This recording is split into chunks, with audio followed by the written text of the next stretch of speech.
É um prazer estar aqui na Associação Comercial de São Paulo. A gente vai falar um pouquinho sobre compliance para pequenas e médias empresas, com foco nas demandas de mercado. Eu acho que ninguém pode negar, até pela sala estar lotada, que esse é o momento da gente discutir compliance, né? Não sei se vocês já sabem, mas metade dos estados brasileiros já estão criando seus próprios regulamentos de compliance, suas próprias leis ou decretos anticorrupção baseados na lei federal. Isso é muito relevante porque alguns estados, como, por exemplo, do Rio de Janeiro, ele exige que seus fornecedores tenham os próprios programas de integridade, senão eles simplesmente não vão receber as faturas. Então, essa é uma tendência do poder público com as pequenas e médias empresas que fornecem para eles. A gente tem as aplicações das sanções da lei anticorrupção, que pode chegar até 20% do faturamento da empresa. As operações policiais, que a mais famosa é a Lava Jato, mas tem tantas outras. Tem a da Lei Rouanet, que descobriu muitas fraudes de utilização de dinheiro público. Uma coisa que é não inédita, mas muito mais relevante hoje no Brasil, que é a prisão dos executivos, que até pouco tempo atrás a gente não acreditava muito que isso podia acontecer, e agora acontece. E, quando eu falo executivos, não são só das grandes. O Estado do Espírito Santo, por exemplo, já está penalizando pequenas e médias empresas com base na lei anticorrupção deles. Então, acho que é questão de tempo a penalização chegar na parte de baixo da cadeia. E, por conta disso tudo, a gente tem uma pressão maior do mercado.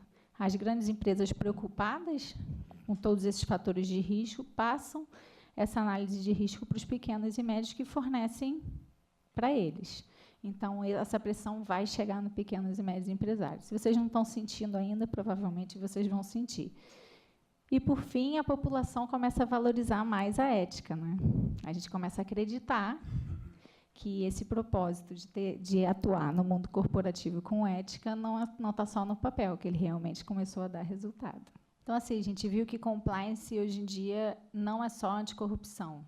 Compliance, hoje em dia, para vocês saberem como o mercado tem tratado, tem recebido várias subdivisões: financeiro, trabalhista, bancário, eleitoral, educacional, esportivo, e diversos tipos que vocês podem imaginar, contratual e muitos outros. O que é importante saber no pequeno e médio, qual o tipo de compliance que o mercado fala por aí que se adequa à sua empresa.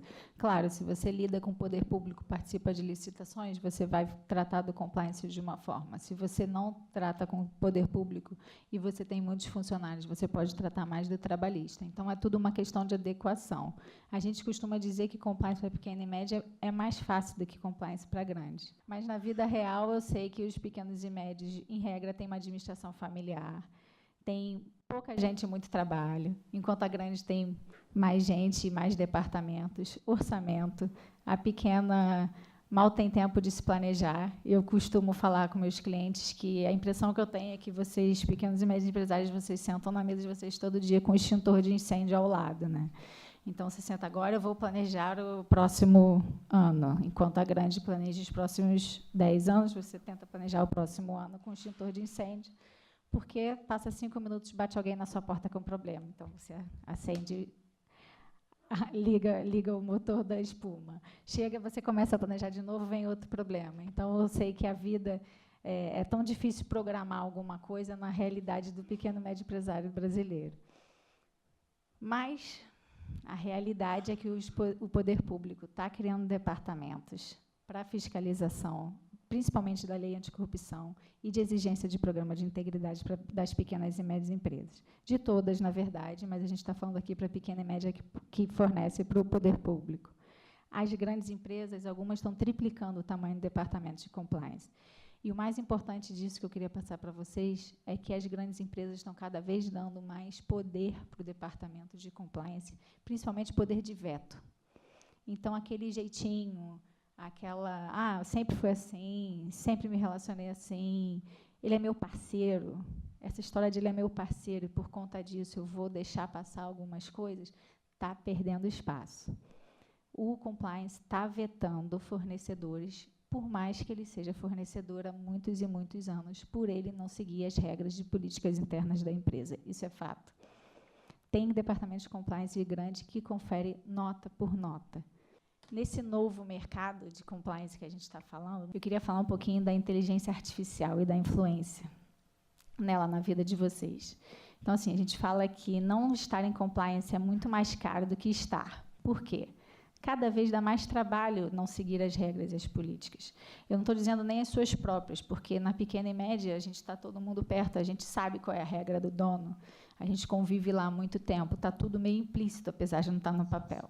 A inteligência artificial vem com softwares e robôs que eles pesquisam palavra-chave dentro dos e-mails dos colaboradores. Então, as grandes empresas têm um software com as palavras-chave que eles vão saber e vão pesquisar o que está acontecendo lá dentro. Até porque os sócios podem ser responsabilizados pessoalmente e irem presos, se for o caso, além da responsabilização administrativa da empresa em âmbito federal, municipal e estadual. Então, o cerco está fechando e as empresas estão se preparando. Eu digo empresas porque, claro que as multinacionais estão correndo na frente e as grandes empresas também. E é uma tendência que isso se estenda para a cadeia de fornecedores. Tá? Algumas já têm códigos, além dos códigos internos de políticas internas e de conduta, eles têm códigos de fornecedores. Eu falei isso tudo e eu não sei se alguém está pensando assim, putz, e agora? Se eu fizer isso, eu vou quebrar minha empresa. Ou meu concorrente não faz. Meu concorrente não vai fazer, eu vou perder mercado. Então, eu queria convidá-los a não pensar dessa forma, porque compliance hoje não vai te prejudicar no mercado, ele vai te ajudar, vai ser um diferencial competitivo. Eu mesma, semana passada, ganhei o primeiro contrato, de todas as propostas, eu fui a única que não ofereci bola para os suprimentos. E foi um elemento de escolha. Então, quem está acostumado a agir dessa forma, ou vai se adaptar, ou vai perder mercado, isso é fato. Eu sei que tem resistência eu não digo só desse tipo de relacionamento, mas de benefícios indiretos e tudo mais, a parte de conflito de interesses e de política de entrega de presentes das grandes empresas está sendo revisitada totalmente. O que acontecia mês passado, hoje, esse mês pode não ser mais permitido. Eu já vi questionamento, inclusive, de funcionário, compliance, questionar para o funcionário da empresa por que ele indicou o estagiário tal, porque é filho do diretor da empresa tal, que é cliente da empresa. Então, assim, claro que tem um limite de razoabilidade, cada empresa tem seu padrão. Agora, tendo um programa de integridade pronto e funcionando, isso vai ser questionado. Pode ser que leve uma penalização, pode ser que não, mas esse tipo de coisa agora vai ser olhada. Tá bom, então tem essas desculpas todas e eu quero saber agora o que o mercado vai esperar de vocês. E eu queria falar um pouquinho o que eu acho que o mercado vai exigir de vocês. Então, não sei se alguém já assinou um termo de adesão a código de compliance de fornecedores de programa de integridade de 25 páginas. Então, assim, isso vai continuar acontecendo, mas vai um pouquinho além. Além de você assinar o termo e assinar as cláusulas do contrato que tem cláusulas de compliance, eles vão exigir que você realmente entenda o que está acontecendo. Então, existem cláusulas de compliance dentro de contratos que vocês permitem que os seus clientes façam vistorias e auditorias. Então, isso tem que ser permitido e, quando isso acontecer, as informações têm que estar disponíveis de forma transparente, principalmente a parte contábil, que é onde pega mais a parte financeira e trabalhista. E eles também vão exigir que vocês tenham os próprios programas de compliance. Isso eu não acho que imediatamente, tá? Porque o poder público está começando a exigir, mas não está estruturado ainda para fiscalizar esse tipo de coisa, mas a médio prazo eles vai deixar de ser suficiente só aderir ao programa deles. Eles vão exigir que você tenha o seu próprio. Red flags é um termo que se usa muito em compliance, que é a bandeira vermelha. Profissões que chamam a atenção, tá? Advogado, contador, despacho aduaneiro, consultor comercial, consultor de todos os tipos, na verdade. Intermediador de negócios, desenvolvedor de negócios, todos intermediários, pessoas que recebem procuração da empresa, que falam pela empresa, que lidam com o poder público pela empresa. Essas são categorias de profissionais e de empresas que chamam mais atenção que as outras, tá? As grandes estão criando padrões, e eu não sei se vocês já passaram por isso, de ter que explicar por que o seu preço é aquele, ter que explicar por que a sua comissão é aquela, principalmente quando é percentual. As empresas multinacionais não entendem, por exemplo, honorários advocatícios no êxito. Então, você tem que explicar por que aqui no Brasil funciona dessa forma. Então, eles criam os próprios padrões de pagamento, as médias, e se você foge daquela média, você tem que prestar um esclarecimento, porque pode ser um indício de alguma irregularidade. Então, quem está nessas profissões, nessas atividades, tem que ter mais atenção do que as outras. Então, se vocês não estiverem convencidos ainda, por que ser compliance, né? Além disso, dessa necessidade toda de mercado e tal. Vamos aproveitar a oportunidade, aí eu quero convidar todos de uma forma não utópica mais, porque a gente está vivendo numa realidade diferente, de integrar esse ambiente de negócios mais íntegro e sustentável. Quando eu digo sustentável, porque ao implementar compliance na sua empresa, você cria mecanismos, controles internos, e você toma o controle e as rédeas da situação. E com isso, você promove a sustentabilidade e o crescimento da sua empresa, até a preparação para os herdeiros, quando é uma empresa familiar. E tem um dado interessante, se eu não me engano, é do Sebrae, de 2014, que mais de 80% das empresas brasileiras são pequenas e médias e mais de 54% dos empregos. Então, por que compliance só é tratado no mundo corporativo das grandes? Não deveria ser assim, né? A nossa representatividade no Brasil é tão grande, tão significativa, impacta a vida de tantas famílias. Por que compliance tem que ser tratado dessa forma? Tá bom, então, qual é o primeiro passo? Primeiro passo, na minha humilde opinião, é estudar o assunto. Não tem muita fonte, né? Todos os livros, artigos e sites, a não ser a Compliance PME, é claro que se propõe a se comunicar de uma forma mais acessível. Todo o material de compliance é feito para compliance officers, que são as pessoas responsáveis dentro das empresas por promover o compliance e cuidar do compliance. Então, a primeira coisa seria estudar o que tem por aí. No site da Compliance PME, no portal, tem um e-book para download gratuito, que se chama Compliance Básico para Pequenas e Médias Empresas, volume 1, e a gente vai fazer outros volumes e discutir todos os assuntos de uma forma descomplicada.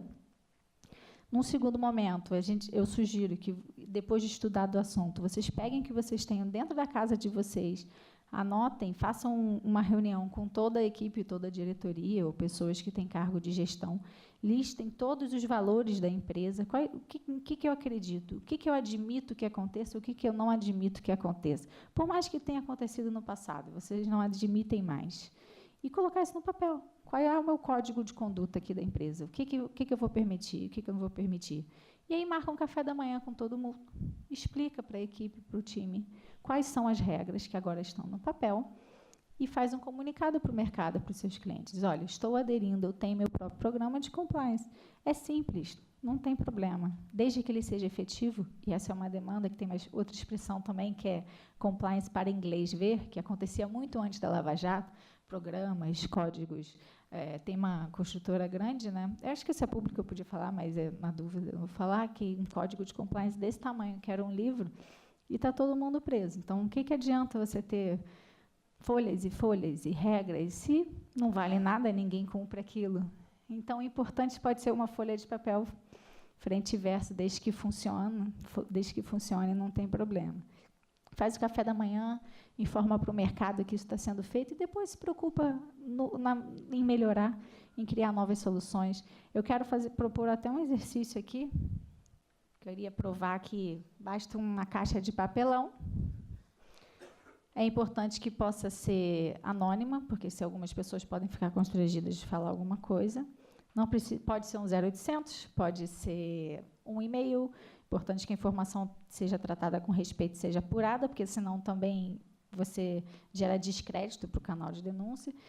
Eu insisto no canal de denúncias porque tem pesquisas que dizem que o canal de denúncias é a melhor fonte de informação que você tem do que acontece dentro da sua empresa, principalmente quando você oferece uma ferramenta anônima. Então, a gente vai passar esse papelzinho. A sugestão é que vocês denunciem um ato irregular, não necessariamente ilegal, tá? Alguma coisa que vocês tenham visto ou vivido, que vocês ficaram desconfiados se aquilo é regular ou irregular, ético ou não ético, que a gente vai colocar aqui na caixinha, vai tratar essa informação dentro do portal da Compliance PME, tirar essas dúvidas e compartilhar. Porque um problema que a gente tem hoje é que as empresas, quando tratam as denúncias dentro delas, e até estão chegando ao ponto de demitir pessoas, isso não é o motivo da demissão, não é publicado no mercado. Então, você não consegue aprender com os erros dos outros. Então, você tem grupos fechados de compliance officers, onde a gente compartilha as nossas experiências, mas fica muito fechado. Então, a minha proposta é que a gente publique essas respostas no portal, que todo mundo possa ver que a sua dúvida, o que aconteceu na sua empresa, pode estar acontecendo na outra. Então, é um exercício que a gente propõe para vocês acompanharem depois no portal as respostas. Qual é o propósito, a missão da Compliance PME nessa história toda?